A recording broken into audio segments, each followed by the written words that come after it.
You know what time it is. It's time for another episode of the 7 and a Hook Podcast, the world's premier sports betting podcast. Your source for the best information and insight when it comes to sports wagering. We cover it all because you bet on it all. So let's head up to the studio and get this show rolling.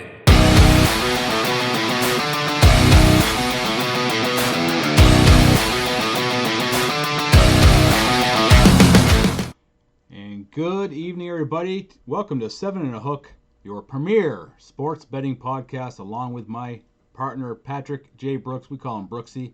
This is EZ Money, Eric LaFlesh. How you doing there, Mr. Brooks? EZ Money, man, I am stoked. That's probably the best way. This is like Christmas in September. NFL Week 1 getting underway this week. This is, as they say, this is the best time of year.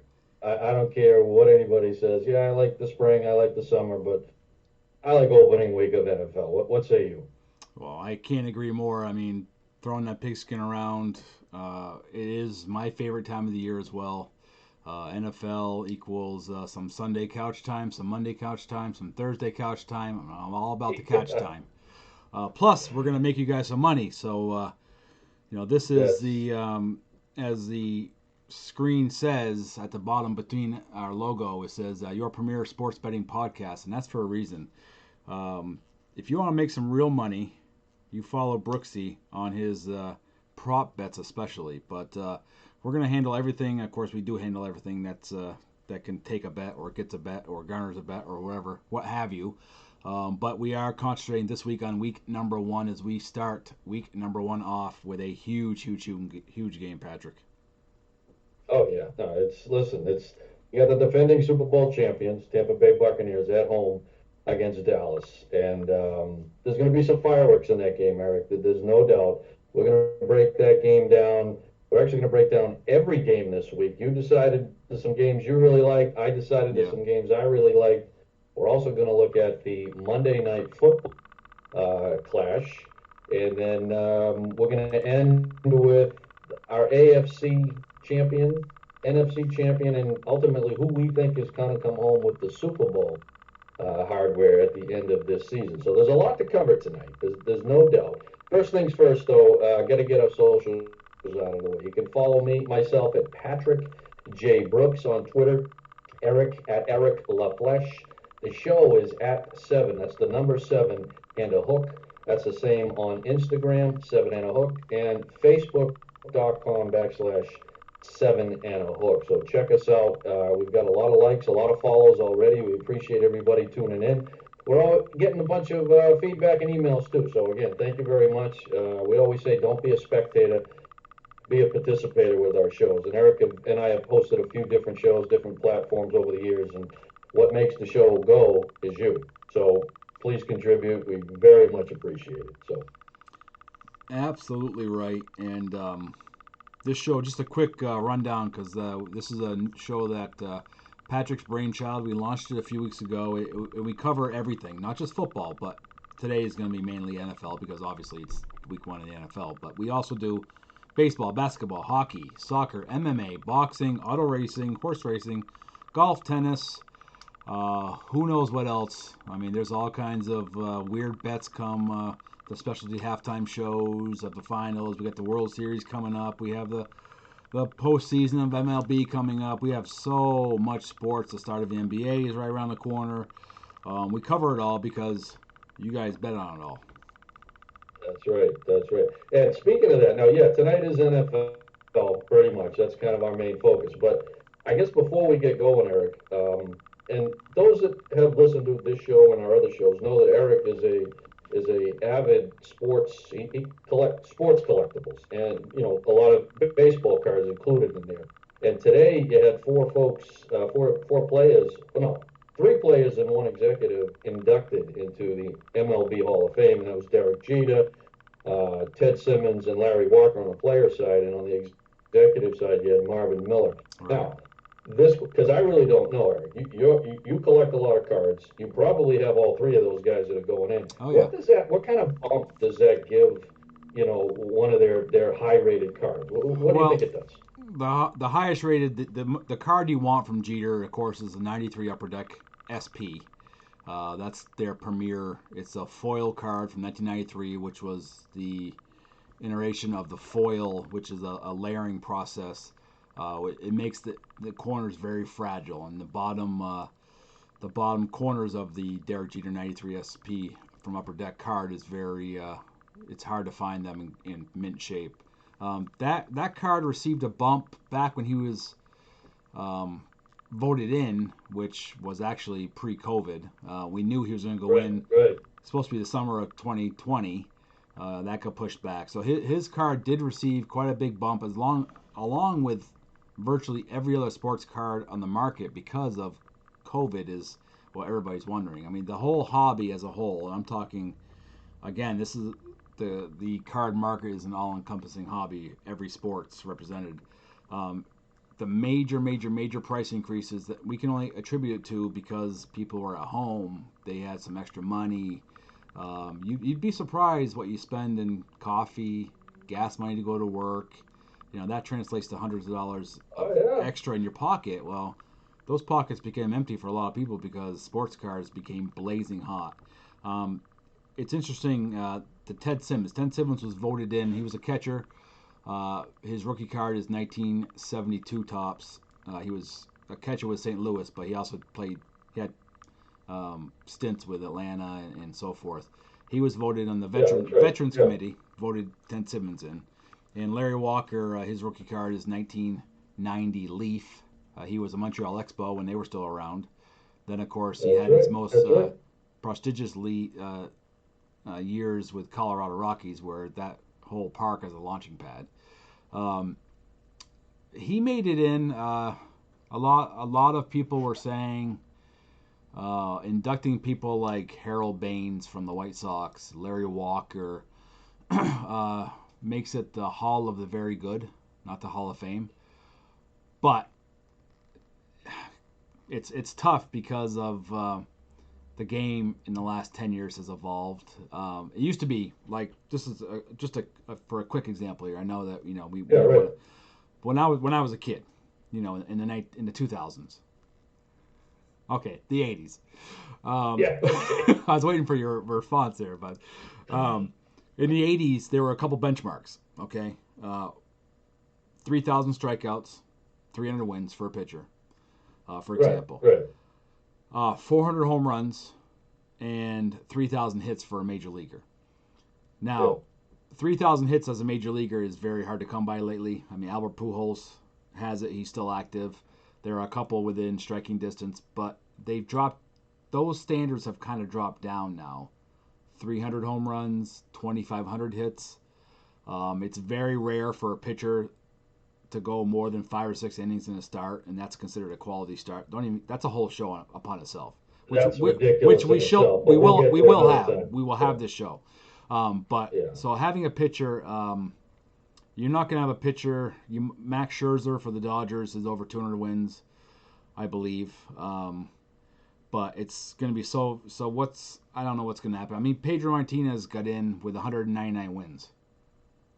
He was in the Hall of Fame, but he's also a World Series winner, and he was dominating, but more than anybody would dominate for like a 4-year stretch. For about 5 years, he was lights out. But right? John Smoltz is a Hall of Famer, and he had barely over 200 wins. So that it's kind of difficult. I think all three are deserving. Larry Walker is on the edge for me, but Derek Jeter, of course, one team, 19 or 20 years, 3,000 hits, Mr. Clutch. I mean, World Series. So he's definitely.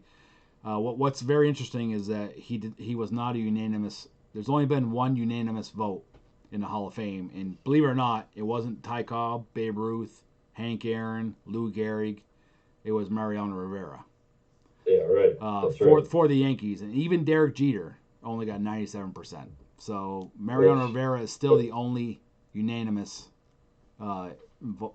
voted in Hall of Famer, which is baffling to me. But whatever. So that was cool news. They made their speeches today, so that was pretty cool.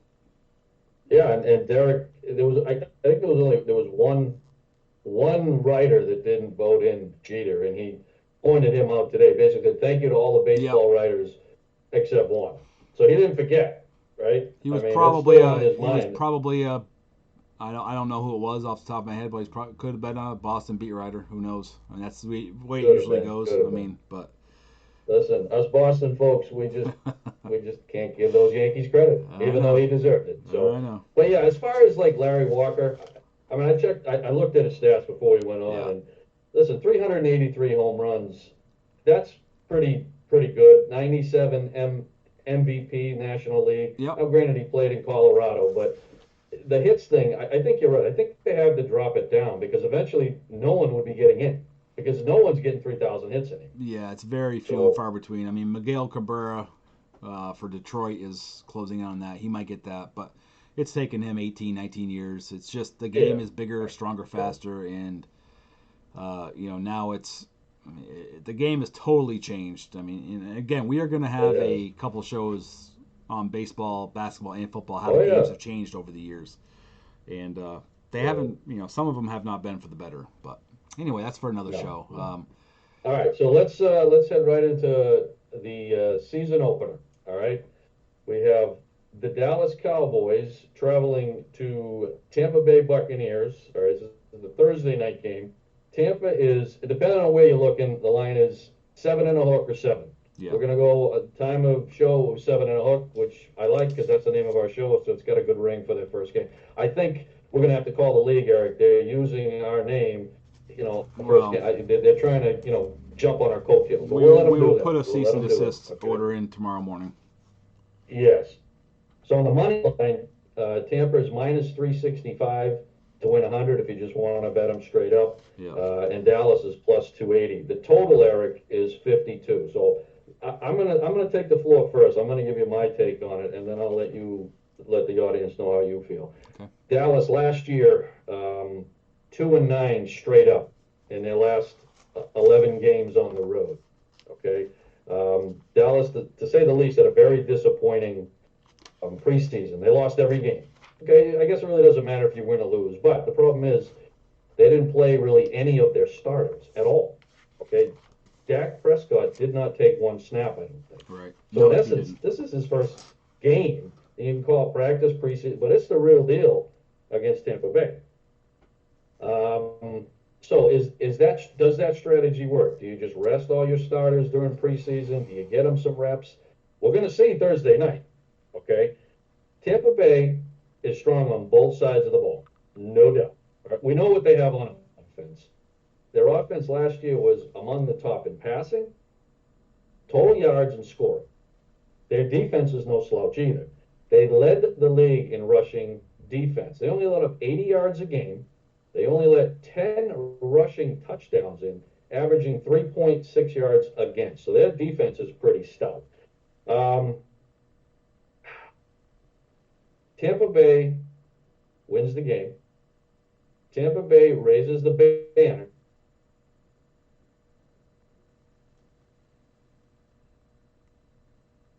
Tampa Bay is going to win the game, Eric. Tampa Bay is going to raise the banner, and Tampa Bay is going to lay down the hammer on the Dallas Cowboys Thursday night. I'm taking Tampa Bay 7.5. And I'm leaning towards the under 52. I think Tampa's going to score. Dallas is going to have a long night. Okay, that was a lot of information here. So let me just start off by saying that, yes, Dak will start, according to McCarthy. As you said, no snaps in preseason. To me, Dak is a superstar. That's the reason he's got a max contract. There will be a little bit of rust to shake off, but my big concern with Dallas right off the get-go is guard Zach Martin. Left guard, he's a mainstay. He's been there at guarding Dak's blind sides. He's been with Dallas longer than Dak has. He's been there since 2014. He's only missed 2 games prior to 2020. He's in... I think he's in COVID-19 protocol. He will not start. Connor McGovern is going to start in his place. Again, Dak's coming back from a lethal, and just grotesque ankle injury. and without having your mainstay guarding your blind side, that to me, and the fact that Tampa Bay's defensive line is much improved on an already good defense, I'm going to be watching with cautious optimism for Dak, and I mean that he needs to get his feet underneath him. It's much like Alex Smith. I mean, obviously it wasn't quite as severe as Alex Smith, but you watched Alex Smith when he came back. You're tentative to put weight on it. I mean, even though you've drilled, you've done drills and drills and drills and drills in practice, game time it's real. So putting weight on that, getting a little bit, putting your hips through as you turn to throw. I mean, this is all stuff that Dak's gonna do, wincing until he feels comfortable. And without Zach Martin there to protect his blind side, I mean, Connor McGovern has got quite some big shoes to fill for Martin. So I don't like that. My whole thing with, I like Mike McCarthy as a coach. I liked him in Green Bay. Goes 6-10 is his initial season. You know as well as I do, Jerry Jones is about what have you done for me lately type of owner. So I'm going to ask this question to you before I give the rest of my breakdown. Could this possibly be a make or break year for Mike McCarthy, even though it's only his second year? Oh, I think it is. 100% it is a make or break. Yeah, I got to agree with that. And again, he did great things in Green Bay. Don't get me wrong. And I believed in him when Dallas hired him. Everything's taken with a grain of salt because of COVID. So last year, it's, you had all kinds of different variables that interfered. But Dallas, you have a very potent offense with Tampa Bay. Second team since salary cap era to return all 22 starters, I believe. Now, in Dallas's defense lets up 30 points a game last year. Are they going to be better? I would hope so. They did go defense heavy in the draft. Dallas did. I think their first 4 picks in the draft, 5 picks were. Let me see. First 4 picks. They had 3 third rounders. So actually, their first 7 people they drafted were on the defensive side, along with Micah Parsons, which is one of the steals of the draft, in my opinion. So they're going to be a little better, but you have Godwin, you have Evans, you have Brady. I mean, you got a lot to contend with, and all those guys, including Brady, have another year together, which is probably the most important part. Let me see. They also they let go of the defensive coordinator, Mike Nolan, and they hired Dan Quinn, who was the architect for the Seattle Seahawks majorly dominating defense. So we'll see if Quinn can get them to play up to the park. They are an elite defense if coached correctly. They have the talent to be a top 5 defense in the league. They can't allow 30 points a game again. And facing Tampa Bay at Tampa Bay, they got the 12th man in the stands. I mean, that place rocks. Raymond James Stadium, I think it is, or it used to be, rocks. And actually, I got to correct myself on that. Tampa Bay is the only team in the salary cap era to return all 22 starters coming off a Super Bowl win. So that's my mistake there. But I see Dallas struggling. I mean, and a lot's going to see how they do the running game with Ezekiel Elliott. Are they going to run to the left side now that Martin's out there? Martin did everything for these guys. They protected Dak, opened up holes for Elliott. So everything has changed because Zach Martin is so important on the offensive line.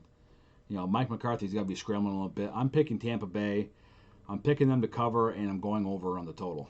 I think it's going to be a 38 to a 20 type of beatdown. But I do see, All right, so you got, I do see Dallas losing. you got Dallas scoring more points than I do. We both like, Tampa minus a 7 or 7.5. I'm leaning towards the under. You're giving Dallas a few more points on the board, so that makes sense. And back to coach, and we'll have a show on this too because at some point there'll be coaches on the hot seat. But I think we've got to come back and look at Dallas about 8 games in. Yeah, See what their record is. Mike McCarthy may really be on the hot seat, and he may not even make it through the whole season, depending on how they look about halfway through. But that'll be a topic for another show. All right, next game on the board. I'm taking a look at the Philadelphia Eagles on the road. Atlanta Falcons hosting them. Falcons are favored 3.5. Total is 48.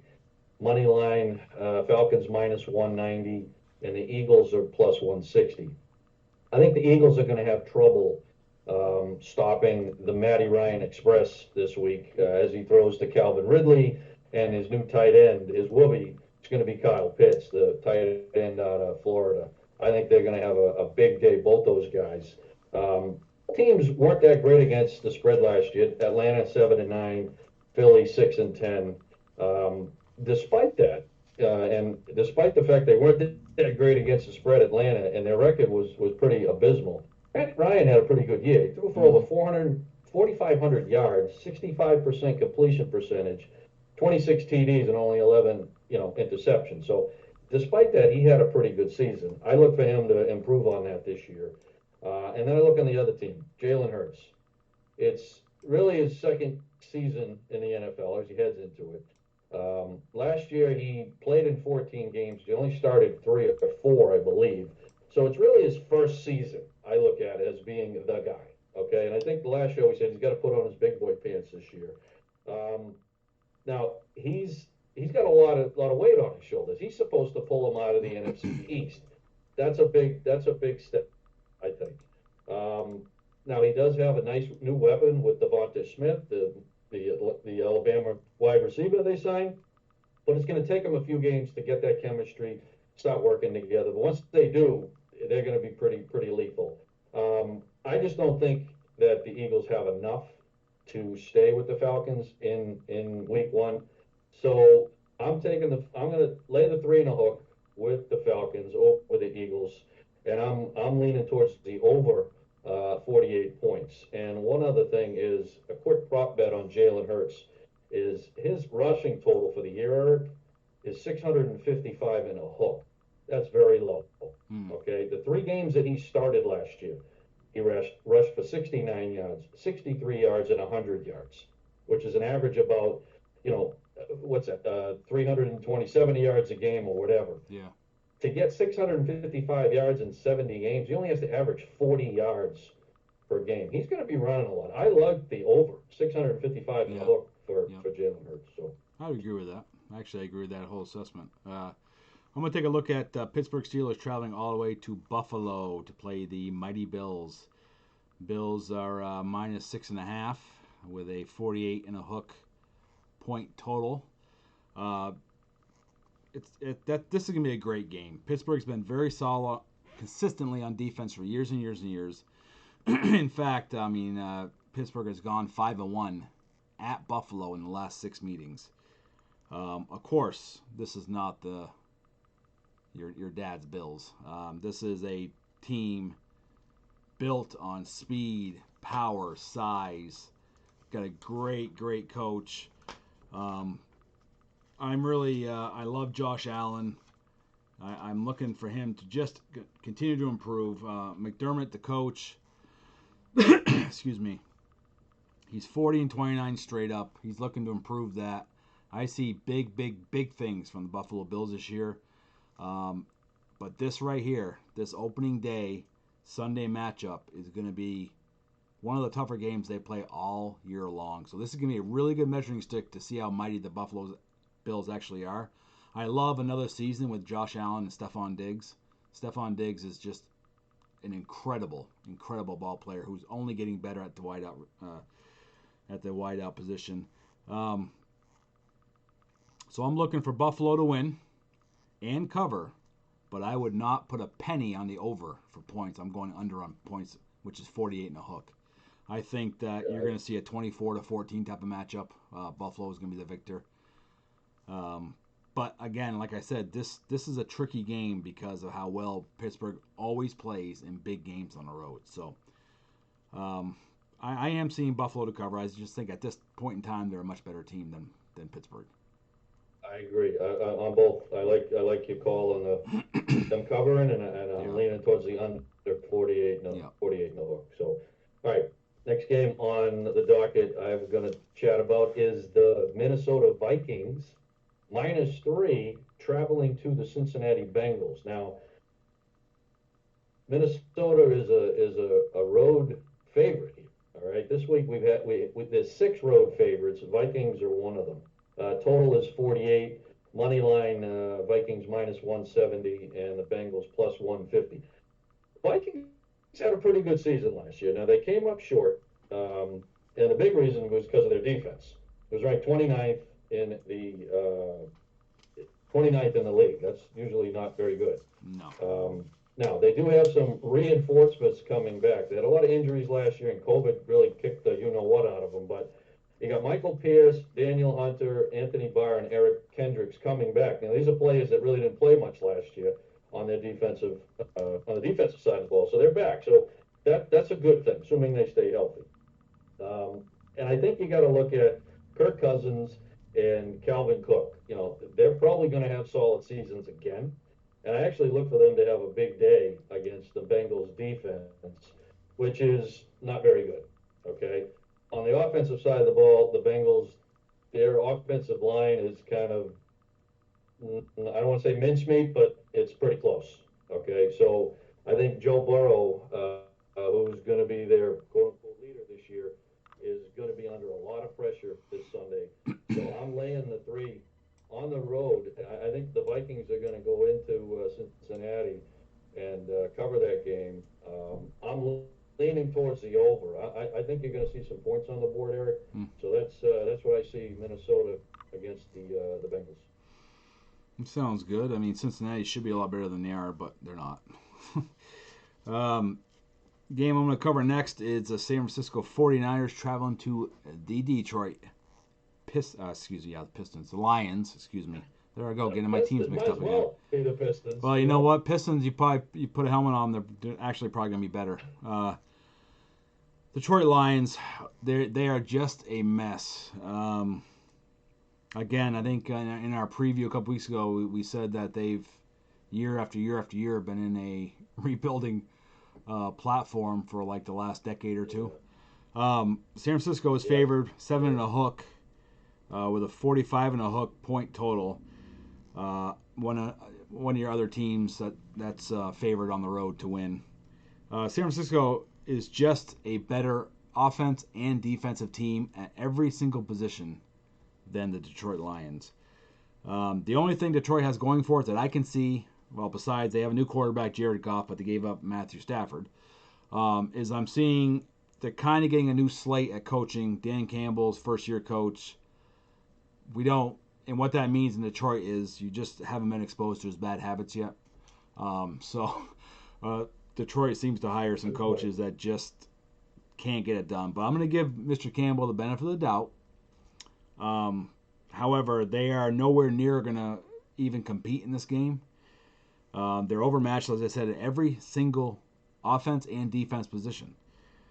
Even with Goff at the helm, it's not going to matter for Detroit.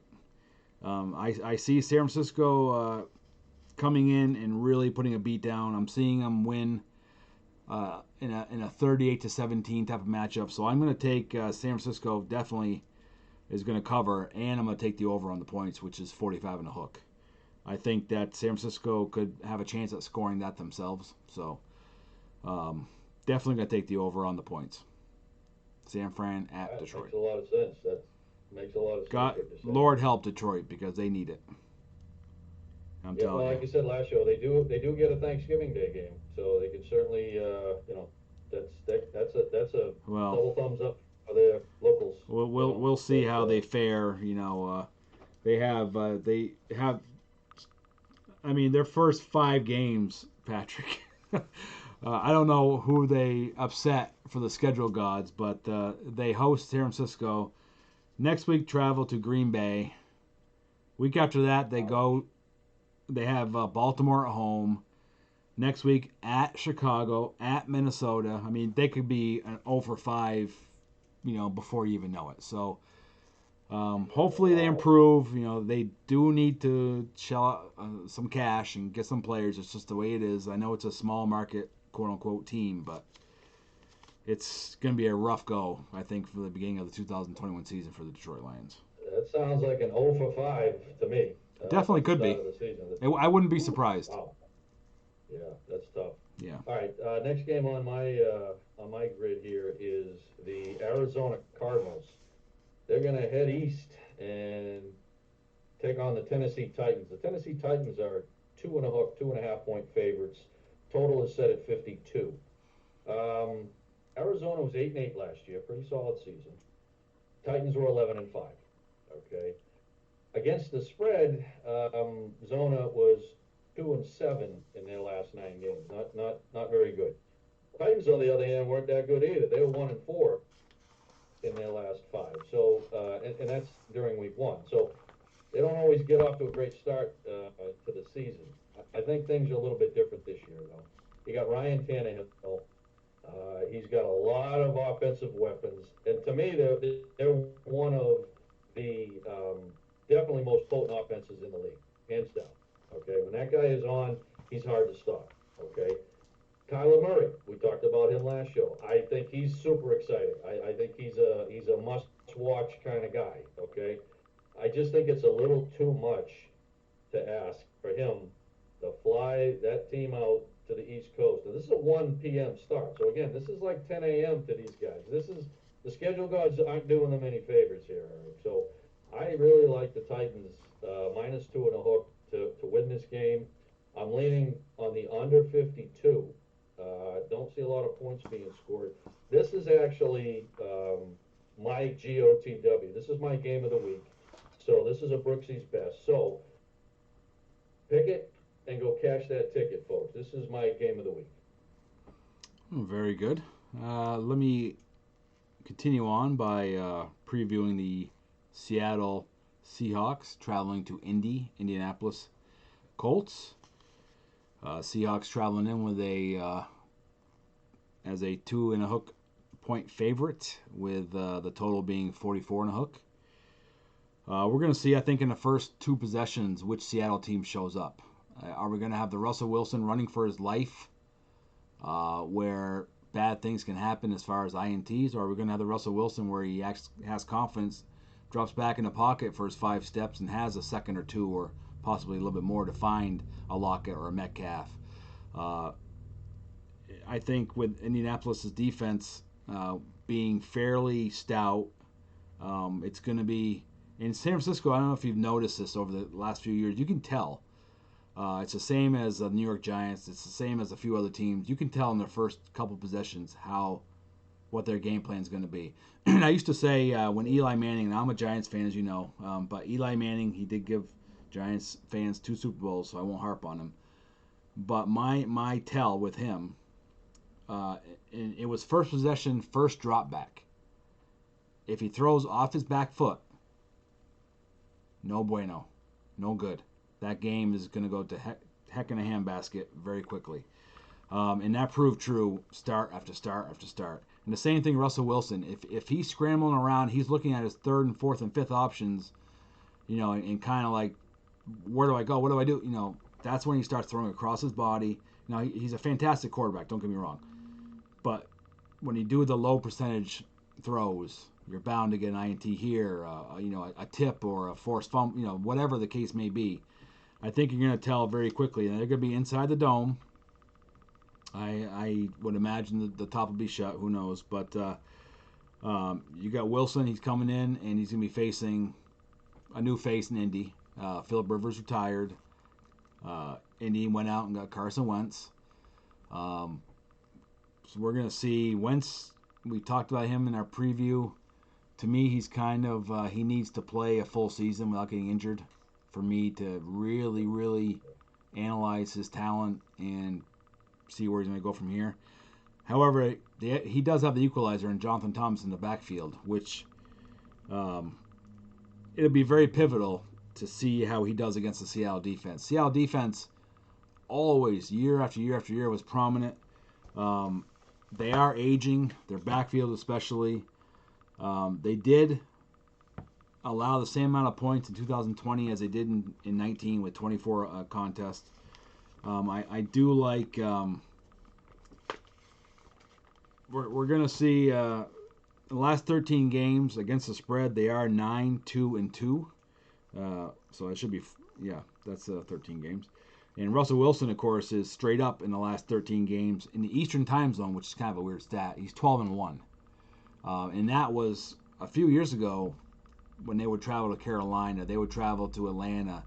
That was always the story. Oh, San Francisco can't play in Eastern time zone. Seattle can't play in Eastern time zone. But in the last 13 games or so, he does have it figured out. But I think Indy is going to really surprise the favored Seahawks by taking this victory pretty handily in a 28-10 fashion maybe. And I wouldn't bet the over at 44 and a hook. I don't believe that's going to even come close to that. But I'm picking Indy in an upset over Seattle. That's I like how you broke that down. Yeah, I might be on that train with you. Okay, I'm gonna look at the line come game time, but I like your assessment on that. All right, next on the grid for me is the LA Chargers -1 traveling to the no names, the Washington football team. This line opened up, Eric, with Washington being 1.5 point favorite. Well, the line's moved quite a bit. A lot of money being laid on the Chargers. Not sure why, but it is. Chargers got a new head coach, Brandon Staley. Okay, he should be somewhat, confident. He's got a new defense, much improved defense, and Justin Herbert's entering his second season as their starter, and he had a very, very productive 2020. 31 touchdowns, only 10 interceptions. So, but let's not forget that they're traveling to Washington, and Ron Rivera, he's been coached now a couple of years, and they signed a new quarterback in Ryan Fitzpatrick, as we call him, who's pretty veteran presence, going to help the team, I think. And again, don't forget the Washington no names. They won the NFC East last year, so that's not a slouch, right? It wasn't an impressive. We needed asterisks on that title, by the way. Right, but they still won. That's we gotta true. Give them credit. That's right? true. Yep. And don't forget defensive end Chase Young, stud last year. Okay? Big time. And you got cornerback, Kendall Fuller coming back. So you got a couple really, really, really good players on defense. I definitely see this as a close game. Okay. Again, this is a West Coast team. Week 1 fly into they couldn't fly more east than this, right? Right. And it's a 1 p.m. start. Again, these time changes, they don't never benefit the West Coast teams. Now, if it was a night game, maybe, but 1 o'clock, again, that's 10 a.m. to those guys. So I just think that it's a little too much to ask Justin Hebert to fly out here, be a favorite on top of it, and come home with a victory. I think the bookmakers had the game right when they opened it up at -1.5, Washington being favored. I think Ryan Fitzpatrick makes the difference in this game, so I'm taking the 1 point at home. Washington wins this game. I am leaning towards the under 44 and a half. How can you not love Ryan Fitzpatrick? He's going to start for his ninth NFL team. And he's had years. He throws bombs, he throws picks, he throws TDs. He is an exciting ball player. So I kind of agree with you there. Washington is going to be sneaky good this year. I agree. But, I need to talk about my game of the week coming up here. My GOTW, and that's the New York Jets traveling to the Carolina Panthers. Panthers at home are a 5 and a hook favorite. The total points is 45. Now, I'm kind of, I was kind of joking pre-show, this is my game of the week. But you know what? it has an interesting storyline. Sam Darnold, of course, was drafted a few years ago by the Jets as their, quote, franchise quarterback, okay? When you surround your franchise quarterback, and I use that term very loosely in some of these situations, with nobody, you have an underperforming Le'Veon Bell in the backfield he's not interested, so really doesn't even engage and did a major disservice to the Jets, as he was one of the premier running backs from the Pittsburgh Steelers in the NFL total. He's a Derrick Henry type of player. He's a game changer, and he just simply wasn't interested in playing with the Jets, which stinks for for Sam Darnold. No receivers in sight, so they go to a different route. The Jets get rid of Darnold. They let him go. Carolina picks him up. So what do the Jets do? Okay, you'd think the Jets would regroup. We have to do an RCA, which is a root cause analysis of why we suck. Okay, for lack of a better term. They didn't do that. They go out and get another franchise quarterback in Zach Wilson. But this storyline and why it's my game of the week is because Sam Darnold is in prime position at home to uproot the Zach Wilson era in New York. And I think you and I both agree that both of these teams will be watching the postseason from a nice comfy couch. But this may be an opportunity for Sam Darnold to get one over on the Jets. He still doesn't have anybody really, really A league or B league to throw to. But I see Carolina winning this. Really, I see a defensive score by Carolina.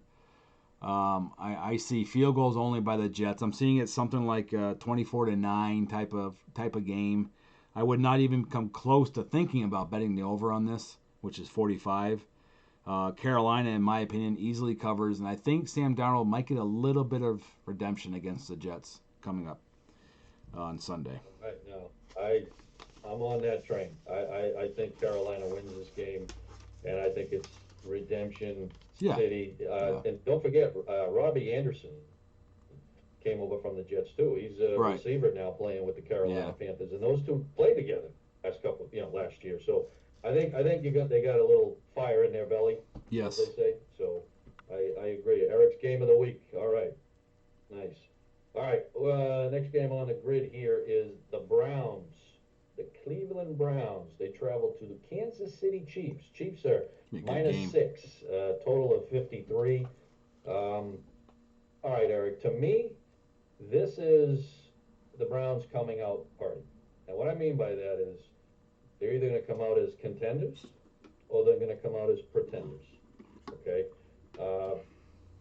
This is a big game. I mean, obviously national TV. I mean, these are two very, very potent offenses. And you got to remember that last year, 7 months ago, the Chiefs lost the Super Bowl, right? So that's been stewing in them for a while. So they have something to prove themselves too, opening game here. But if you look at the last time these two teams met, it was the AFC divisional playoff last year. Okay, Chiefs stormed ahead 19-3. Okay. But the Browns came back and made it a game. Now, it ended up being 22-19. The Chiefs still won, but the Browns weren't pushed around. I mean, they showed them that they could play with it. I think with another year, and again, Odell Beckham Jr. stays healthy, I think this is going to be the Browns' day. Okay, I'm taking the 6 points, Cleveland Browns. Now, the Browns may not win the game, but I think they're going to keep it close. I am looking at the over 53. I think this is going to be a little different than last year's playoff game. I think you're going to see points. Browns +6, over 53. Don't be surprised if the Browns pull off an upset here, though. Okay? I agree with you to a point. I do think that this is a lot of analysts' AFC Championship game preview. Mm-hmm. And I think, at KC, like it will be. Because a lot of people are picking KC to be the number 1 seed. But That's good analysis. I'm going to turn my attention to Jacksonville traveling to Houston, another potential game of the week. Jacksonville's coming. TW2? Yeah, Jacksonville's coming in a 3-point favorite. The total points 44 and a hook. This is the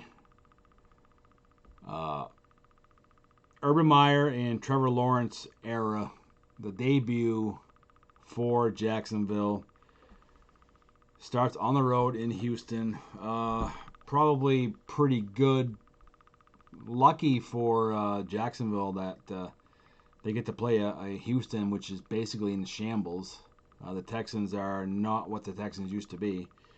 However, with that being said, I don't think Houston is as bad as everybody's saying they are. And they do have the advantage of being at home.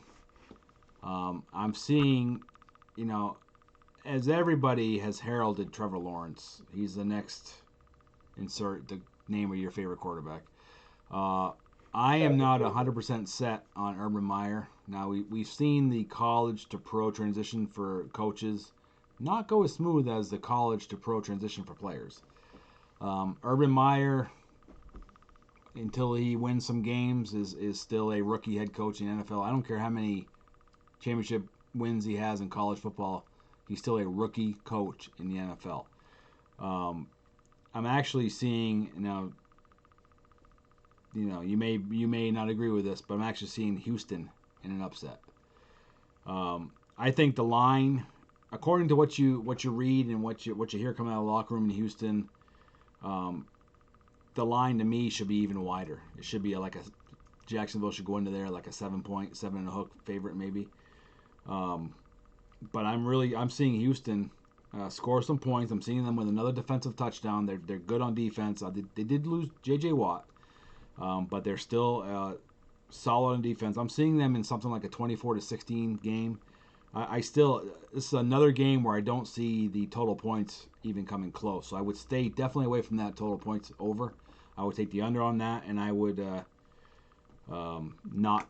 I would say that Houston's going to win straight up, 24-16.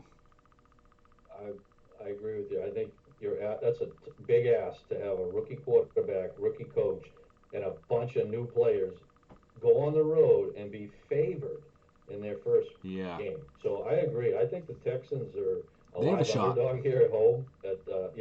I'll take the plus 140 and I'll take the money line and I'll take the points too. I agree. People got to remember they have a big chip on their shoulder because they want to perform. They want to perform on TV without Deshaun Watson. Deshaun Watson decided he just doesn't want to play or whatever the reasons at this point. But Houston has to prove to its fans and everybody in the NFL that they can play and contend and win without Watson. So that'd be a game I think Houston pulls it off. Yeah, okay. All right, next game on the grid here, I have the Miami Dolphins on the road traveling to the New England Patriots. The Patriots are -3 at home. Money line -160. Miami is plus 140. Well, this is a trap game. Total is 44. Okay. And since Cam Newton was waived, Eric, the line hasn't moved much. So I guess Cam didn't really play too much into the odds makers' thought process on this line because it's 2.5, 2 and a hook, 3. It's settled on 3 in most places, but we'll see where it ends up game time. So the Patriots are hitching their wagon to Mac Jones, clearly.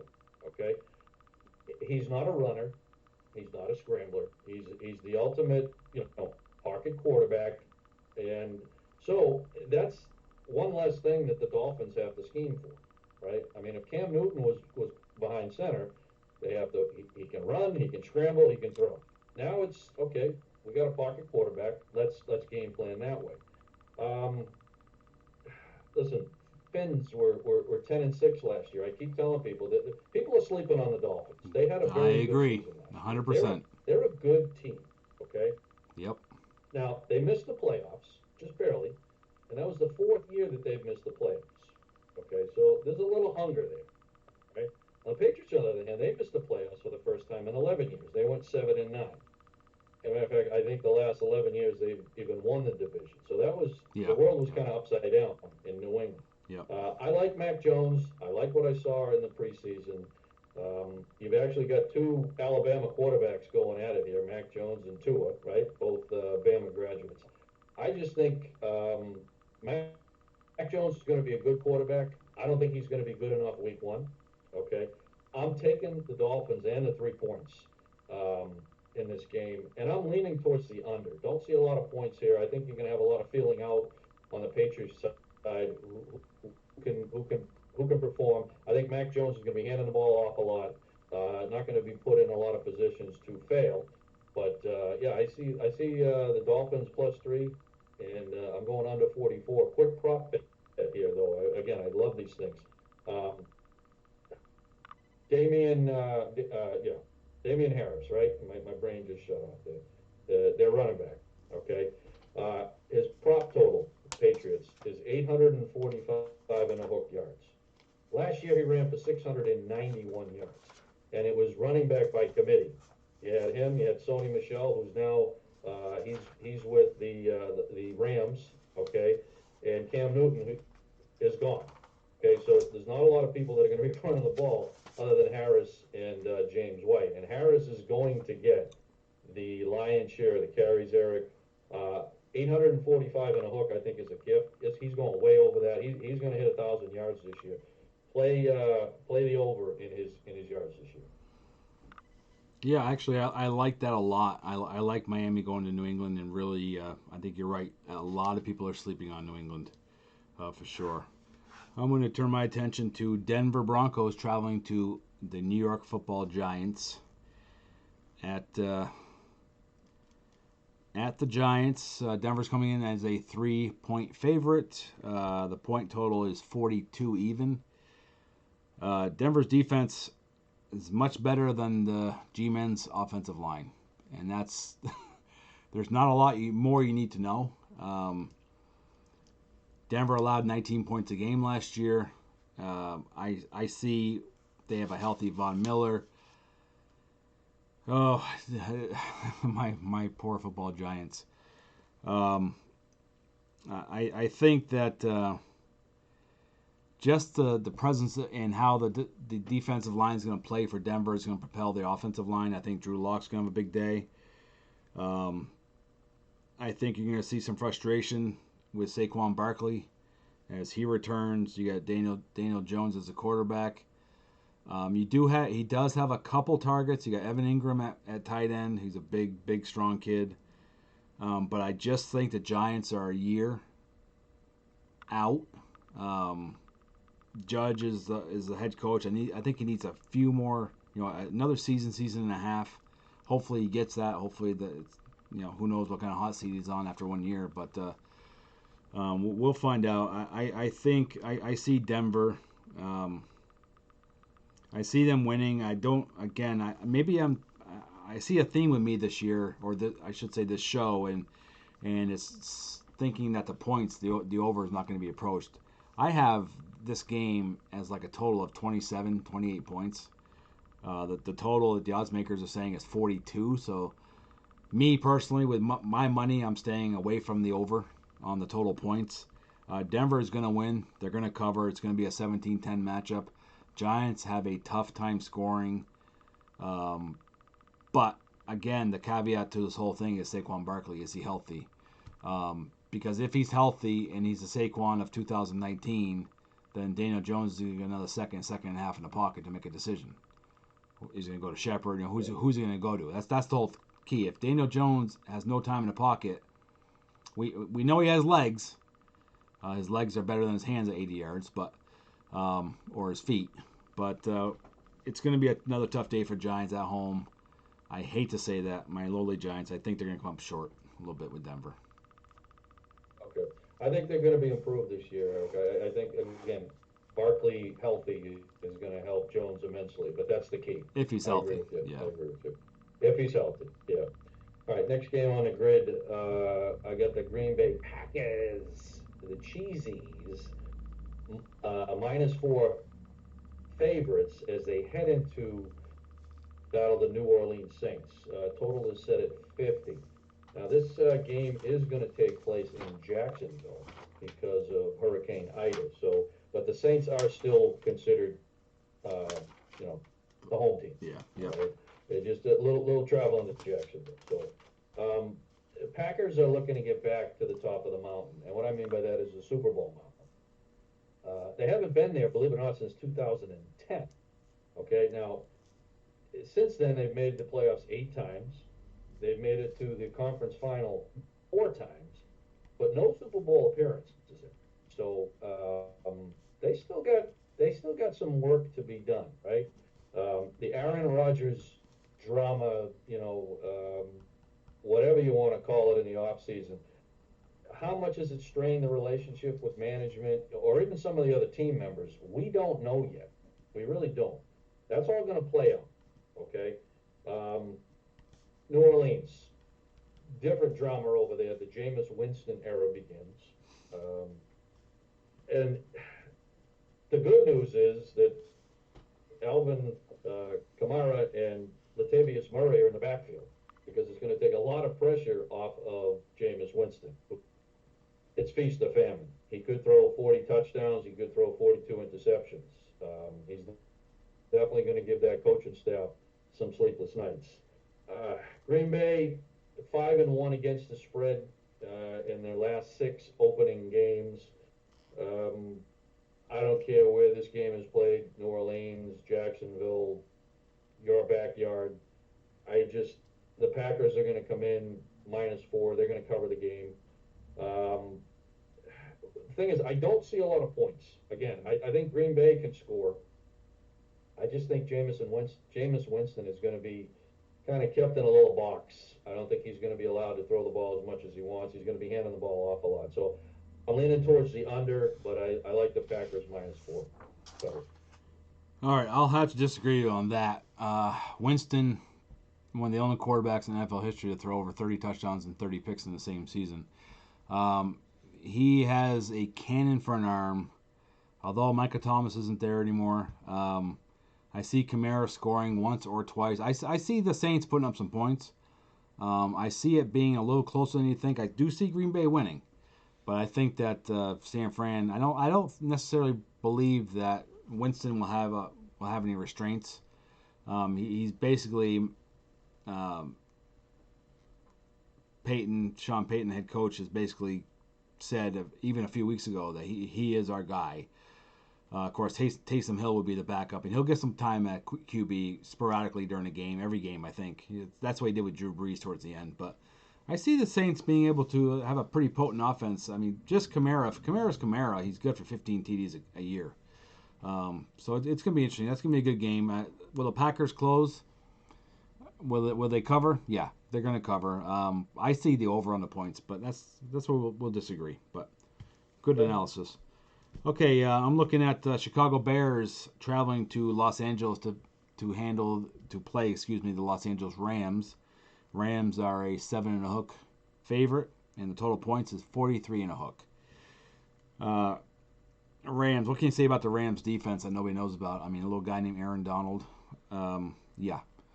One of the best defensive players in the league, if not the best. Most dominant by far, most feared. Every time that the ball is snapped, he's double teamed, and he has a spin move, and he has a move where he kind of evades. He puts his left arm up in the air, and he kind of just somehow avoids. And he's incredible. His speed off his first step speed is incredible. So I do love the Rams defense. They only allowed I think it was 19 points a game last year. McVay, love him as a coach. He's a player's coach. He's a young guy, still in his mid-30s. He has all of their respect. And now you got Matthew Stafford behind center. What do we know about Stafford? Okay, he's played on the horrible Detroit Lions for a decade. Okay, he's put up incredible stats for playing on a very, very, very mediocre team. Now he's got some receivers. He's got Kupp. He has Woods. He has some other weapons to go to, and I think you're going to see the resurgence of Stafford, who's he comes in as the team leader. But you're gonna see what's gonna remind you of is the Warner, Isaac Bruce, Torrey Holt era. Stafford's that kind of player. I'm not. Listen, I'm not calling him Kurt Warner. Kurt Warner's two-time Super Bowl champion, MVP as well. But I think Stafford can chuck it up with the best of them. His accuracy is better than most. He takes care of the ball. He is wild at times, but he's had to be running for his life in Detroit. So I think the next 3-4 years, however long he stays with Los Angeles, is going to be a welcomed slowdown. It's going to be. He's not going to get sacked nearly as much. He's going to have some weapons. They're going to spend the money. Interesting stat, Chicago, in the last 8 games versus an AFC North opponent, they're 8-0 straight up. Against the spread, they're 6-1-1. So that's very interesting to note. The Bears, some people projecting them for 10 wins. I'm not seeing it. Matt Nagy, he's 28-22. He's entering his 4th year. 28-22 straight up. Their defense last year allowed more than they scored, which is never good. 23 versus 22. Nagy is 24-26 against the spread as a head coach. They drafted Justin Fields from Ohio State. Everybody knows Justin Fields. Big kid, 6'3", 227. Then the rest, you had the running back, Khalil Herbert and Daz Newsome. They were in round 6, but round one was Fields, 2, then 5 were both offensive tackles. I don't think either of those on the depth chart are going to be a starter, but it's going to be interesting to see what kind of makeup Chicago brings. I see LA. I really see them winning handily. This one they're going to cover, and I would definitely go for the over. The over is 43 and a hook. I'm seeing it like a 38-20 type of deal. I'm really saying that the Rams are going to win pretty handily and give Mr. Fields an 0-1 for his career. Yeah, I agree. I don't know where. Maybe I'm not seeing it. I don't see what I think Andy Dalton is getting the start. I think they're going to leave Mr. Fields. Yeah, no, Dalton is a starter, which it's not going to make a difference. I just don't think they have the weapons to contend. They might. I mean, to be honest, Eric, I think if their opening game wasn't at the LA Rams, which is, like you say, that's a tough defense to go up against. I think Justin would be starting if the game wasn't taking place there. I think they're throwing Andy Dalton to the wolves here, and I think he's going to get his head handed to him. I think that he'll be on a short leash for the year for sure. Yeah. Although he does have he has some good years. He had some great years. The Rams, Chicago, they're at the Rams. They're home at Cincinnati. Then they go to Cleveland, another tough schedule. They got Detroit, which should be a W. At Las Vegas, at Green Bay, at Tampa Bay. My goodness. And some people are seeing them for 10 wins. I don't see it. I see an 8-9 year maybe, maybe a 9-8. If they get lucky. But boy, they have a lot of tough opponents this year. They do. All right, let's jump ahead here. We're both now going to break down the Monday night clash. Baltimore Ravens on the road as a favorite, -4 at the Las Vegas Raiders. All right, this is the Monday night game. Total is 51. Ravens, Eric, they made the playoffs the last 3 years. Okay, Lamar Jackson got his first playoff victory last season. Big monkey off his back, right? John Harbaugh, we both like, entering his 14 years he's been head coach. Oh, yeah. That's pretty amazing. That's got to be one of the longest tenures. I honestly didn't look it up, but I'm going to say it has to be right now with active coaches. Yep. So, Lamar Jackson certainly one of the most exciting players in the league. And, he's got some additions. He's got Sammy Watkins he's going to throw to, certainly going to help. But as you and I and the rest of the staff here have been talking, it's been the dominoes have fallen in their backfield, right? J.K. Dobbins out for the season. 3 days later, who else did they lose? Jennings. Right. So Out for the year. Their top 2 running backs are out for the season. Okay. And so so they signed Le'Veon Bell. Le'Veon right, Bell. The only thing, listen, I love Le'Veon Bell as an athlete. Horrible teammate. But this is gonna kind of go. He has young, fresh legs, and Le'Veon Bell's not young, but he has young legs. Much like Adrian Peterson. Yeah. When Adrian Peterson was suspended for a year, he came back, had a great year with Washington. Yep. I'm seeing if Le'Veon Bell wants to win, now he's going to have Lamar Jackson as QB. I could see a love affair there between those two, and I could see Le'Veon Bell actually producing and really becoming a factor. I can tell you right now, the guy is in extreme game shape, off season, on season. Conditioning is never an issue with Le'Veon Bell. Big, strong. I mean, he has all the attributes of a great running back, but the attitude is something that needs to change, or it's going to be the same old. If he wants it, he can get it. And it was Justice Hill. I think we both gave the wrong. Oh, I'm sorry. Yes, you're right. Justice Hill. No, yes. we both agreed with it, but it's Justice Hill. We were talking about him right before we went on air. But anyway, so both those running backs out for the season. Okay. Now we look at the Raiders real quick. John Gruden. This is his 4th year as a head coach. They haven't made the playoffs yet since he's been there. Last time they made it was 2016. Allegiant Stadium, the Death Star, opens up, right? It's going to be packed. 65,000 fans are going to be screaming. It's going to be the blackout, whatever you want to call it. It's going to be a crazy night, right? Now, Derek Carr, who is, again, a solid quarterback. Mm-hmm. You got Henry Riggs at 30 can throw to. You got Josh Jacobs. You got Hunter Renfrow, Darren Waller. He's got weapons, okay? To me, the Ravens on paper, even with their running backs, Eric, out, on paper, they're a better team, okay? I just think the Raiders have improved enough on defense, okay, and that they can score points. I like the Raiders in this game. So I'm going to take the 4 points, Raiders at home, okay? It's Monday night. It's going to be crazy, okay? And I like lots of points.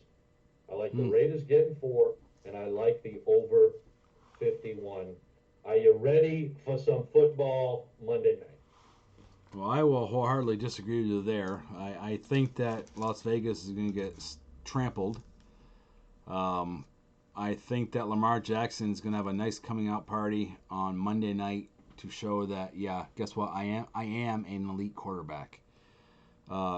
I'm not sure what kind of touches Bell's going to get. Pat Ricard, a fullback, he's a two-time Pro Bowl quarterback. Fullback. I don't know why I said quarterback.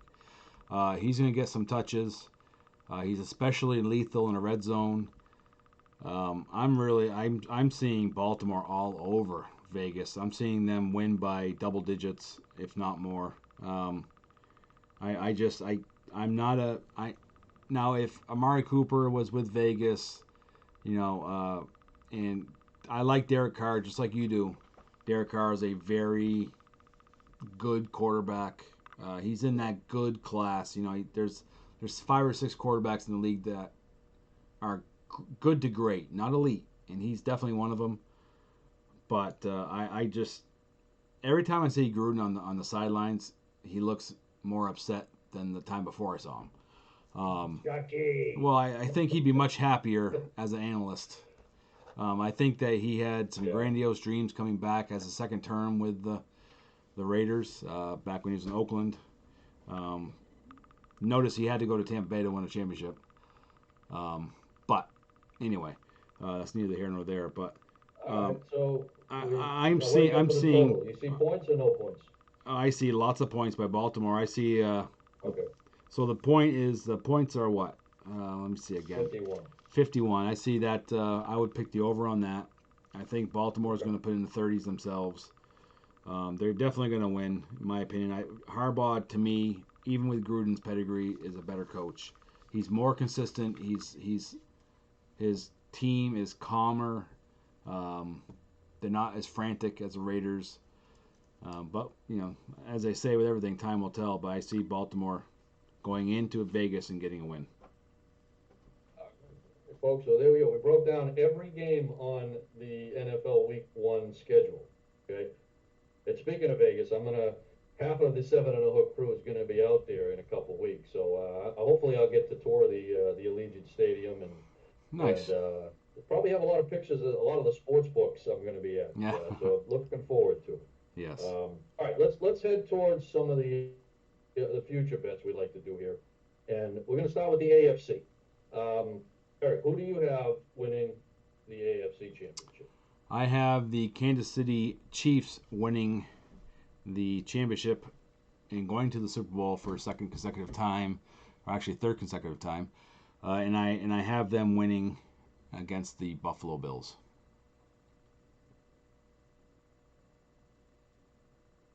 All right, so you got the Chiefs at plus 200 to win the AFC. Yeah. Okay. I'm going a little further down the board, and I think you know where I'm going because I've been talking about this team before we even had our first episode. Detroit, and that's right? the Cleveland Browns. Oh, I'm really high on them this year. Okay. So I got the Browns to win the AFC Championship at 750. And it's not that I don't like the Chiefs, Eric. I think they're a good team, but historically, the team that loses the Super Bowl the next year, it's worse of a hangover than the team that won the Super Bowl. So unless you're the Bills of the 90s. I just think that the Browns are a little. Yeah, well, there you go. There you go. So I like the Browns to win the AFC, and that's a value bet to me at plus 750. So wow. Who do you got in the NFC? Who's gonna win the NFC Championship? Well, isn't it Tampa Bay's to lose? I mean, there are some great teams, but they have the Brady effect going on in Tampa Bay. An interesting stat on Tom Brady is he has started more Super Bowls after the age of 37 than any quarterback has ever played in NFL history. Now, remember, like we harped on this a couple of shows ago, that you're not supposed to be playing quarterback after the age of 35, 36. He's played in more Super Bowls at the age of 37 than any quarterback, including Montana, Bradshaw, all the elites have ever played in. So that, to me, until Tom starts having subpar games, which he had another unbelievable year, I'm seeing Tampa Bay as your NFC champion, and they're going to win it against Green Bay Packers. Okay. Yeah. All right. So you got Tampa Bay at plus 300 as your NFC champion. Yep. I concur, my friend. I'm taking Tampa to win the NFC championship at plus 300.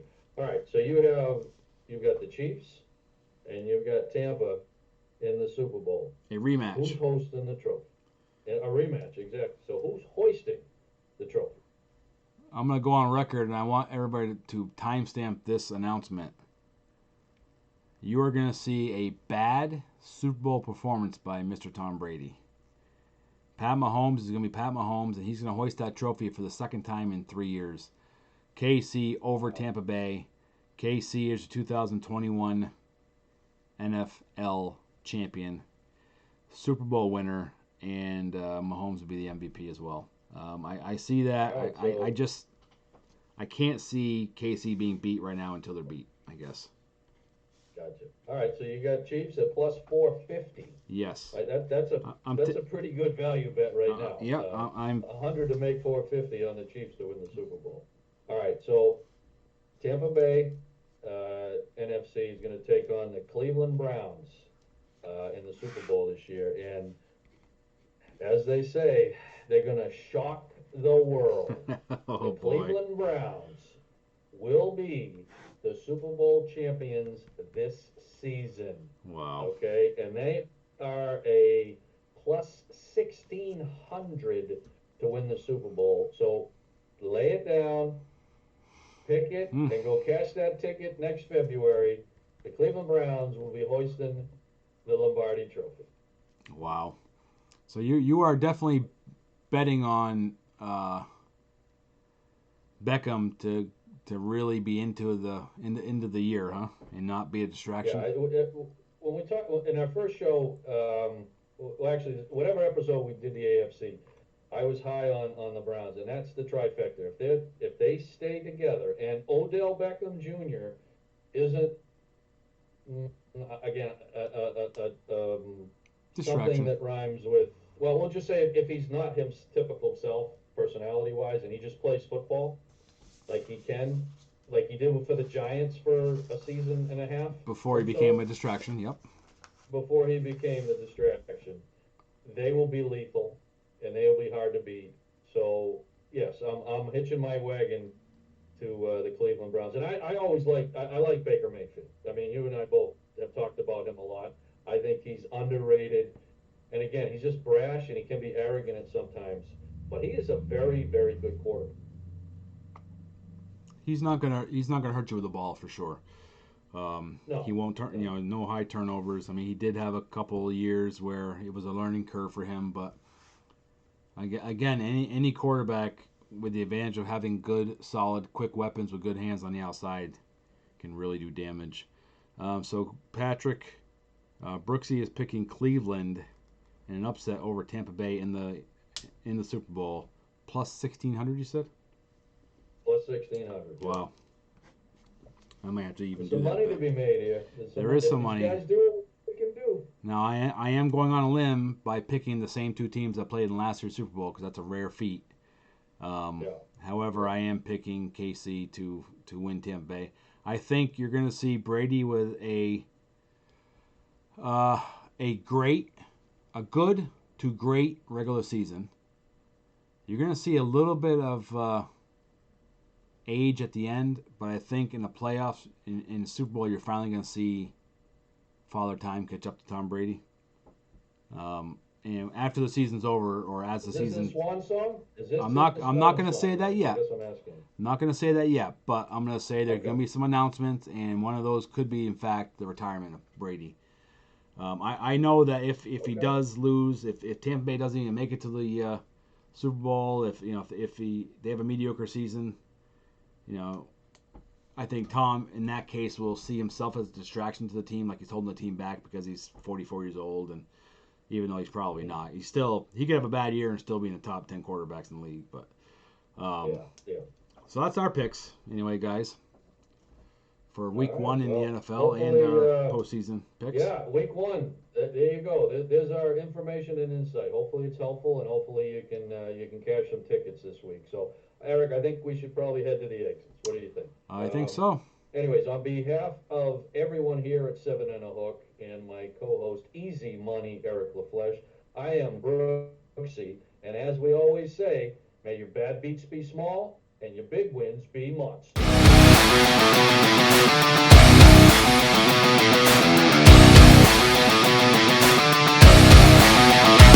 Thanks again for tuning in to the 7 and a Hook podcast. Until next time, may your bad beats be small and your big wins be monster.